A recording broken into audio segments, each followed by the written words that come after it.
ভাইয়ের নতুন স্কুলে 25শে বৈশাখ আর মাদার্স ডে একই দিনে পালন করা হয়েছিল, তাই ভাইয়ের স্কুল দেখেও চলে আসলাম। বাচ্চাদের যাতে বোরিং ফিল না হয় তার জন্য স্কুলে স্লাইড আর জাম্পিংও ছিল। 8টার মধ্যে ভাইদের স্কুল ঢুকতে হবে, তাই তাদের স্নান করে নিলাম। স্কুল থেকে বলে দেওয়া হয়েছিল যে বাচ্চাদের পছন্দের টিফিন দেওয়ার জন্য। ভাই সুজি হালুয়া খেতে ভালোবাসে, তাই মামি ওকে বানিয়ে দিয়েছে আর এদিকে ডেকোরেশনও করছে ওপরটা। আমি আগের দিন অব্দিও জানতাম না যে ভাই স্কুল যাবো পরের দিন। আগের দিনই তো আমি মাথায় তেল নিয়েছি, আর ওই তেল নিয়ে তো আমি যেতে পারবোই না। চুল সিল্কি আর সুন্দর থাকলে মনটাও ভালো লাগে। ভাই তো অনেক কানাকাটি করছিল, ওর তো ইউজুয়ালি পাঞ্জাবি পরতে পছন্দই করে না।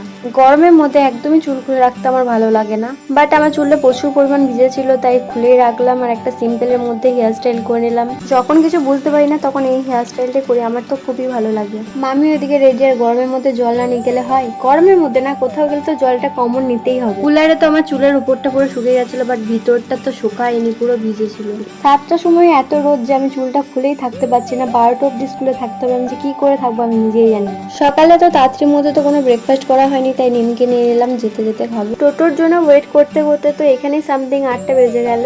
আমাদের তো স্কুল 8টার মধ্যে ঢুকে যাওয়ার কথা ছিল, বাট ঠিক আছে একটু লেট তো হতেই পারে। ভাইদের তো তাড়াতাড়ি যেতে হবে, তাই স্কুল বাসে 7টার সময় চলে গেছে ও। 8টার মধ্যে ঢোকার কথা, আমাদের তো 9টা বেজে গেছে, তো স্কুল চলে এসেছে সামনে। বোলপুরে আদিত্য একাডেমি কে কে ছিল তার একটা কমেন্ট করে যেও। স্কুল ঢুকে আমাদের দেখে তো ভাই খুব খুশি, ও খেলতে খেলতে চলে এসছে। আমরা তো ভেবেছিলাম আমরা সবাই লেট হবে, প্রোগ্রাম অলরেডি চালু হয়ে যাবে, বাট না, তখন কেউ আসেনি। 8টার সময় প্রোগ্রাম শুরু হওয়ার কথা ছিল, বাট আমরা গেছিলাম 9টার দিকে, তখন তো আমরা বাদে কেউ আসেনি। প্রোগ্রাম শুরু হলো প্রায় 10:30টার দিকে। সেদিন ছিল রবীন্দ্র জয়ন্তী, স্কুলের বাচ্চাগুলো নিয়ে প্রোগ্রাম করিয়েছিল। সেদিন চারিদিকে তো 25শে বৈশাখ হিসেবে প্রোগ্রাম হচ্ছিল। বোলপুরে রবীন্দ্রনাথ ঠাকুরের শেষ জীবন পার হয়েছিল, আর এখানে এগুলো হবে না সেটা তো হতেই পারে না। সব ম্যাম স্যাররা রবীন্দ্রনাথ ঠাকুরকে শ্রদ্ধাঞ্জলি জানালো, তারপর শুরু হলো একের পর এক পারফরমেন্স। আমরা তো খুব ফাস্ট চলে গেছিলাম, আর প্রোগ্রাম শুরু হতে লেট হচ্ছিল বলে খুব বোরিং ফিল লাগছিল।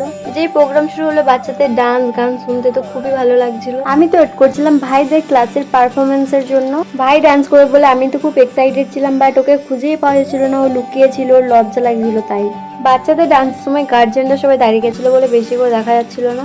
ভাই যে আমাদেরকে দেখে কি পরিমাণ লজ্জা পাচ্ছিল, ওই স্টেজেই আমাদেরকে দেখে লুকিয়ে যাচ্ছে। সকাল থেকে কিছু খাওয়াইনি, তাই চা খেয়ে নিলাম। ছোট ছোট বাচ্চাগুলো তো খুব সুন্দর ডান্স করছিল।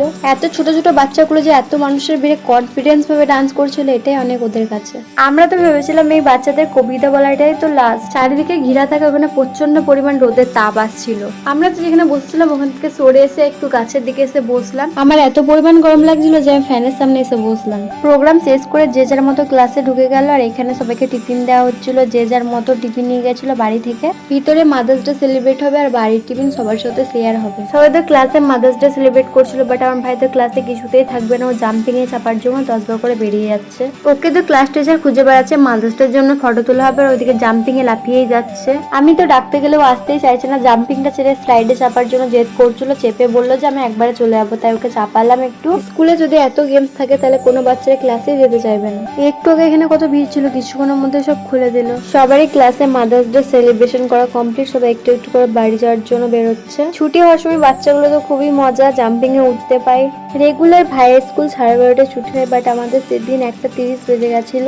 একটু আগে বললাম ক্লাসে বাচ্চার মাদেরকে নিয়ে মাদার্স ডে সেলিব্রেশন করা হচ্ছিল, আর তখনই ক্লাস টিচার বাচ্চার মাকে নিয়ে এয়ারটা করেছিল মেমোরি হিসাবে থেকে যাওয়ার জন্য।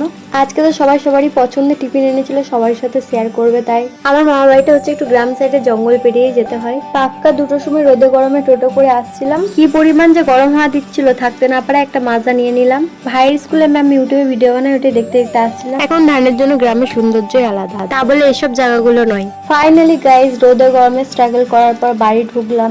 বাড়িতে এসে যে কি শান্তি সেটা বোঝানোর মতো না। বাড়ি এসে ফ্রেশ হয়ে তো দেখলাম বিছানার কি বাজে অবস্থা। সবকিছু গুছিয়ে একটু রেস্ট নিয়ে নিলাম। মাটির ঘরে যে কি শান্তি শুধুমাত্র যারা থাকে তারাই জানে। লেট হচ্ছিল তাই লাঞ্চটা আগেই করে নিলাম। ডেরি মিল্ক খেতে খেতে শুয়ে পড়লাম। উফ, মাটির ঘরে যে এত শান্তি, তার মধ্যে কুলার চালিয়ে দিলে তো ব্ল্যাঙ্কেট ঢাকা ছাড়া শোয়াই যাবে। ভাই সকালে যেটা টিফিন নিয়ে গেছিল ওটা তো একটুও কমপ্লিট করেনি। মামি তো টিফিনের সাথে ডেলি চকলেট বা একটা কেক দেয়, ও তখন ওটাও খায়নি, বাড়িতে এসে এখন খাচ্ছে। ও যত না খাবে তার ডবল নিচে ফেলবে। নিমকি খেতে খেতে দেখলাম মা আমার ফটো স্টোরি দিয়েছে। লাঞ্চটা একটু তাড়াতাড়ি করে ফেললাম আজ। প্রেসারের ভাতের সাথে তো আলোচনা ডিম ভাজা থাকলে আর কিছুই লাগে না। মনের মতো লাঞ্চ করে ঘুমাতে গেলাম। কেমন লাগলো জানিও। Thanks for watching, by.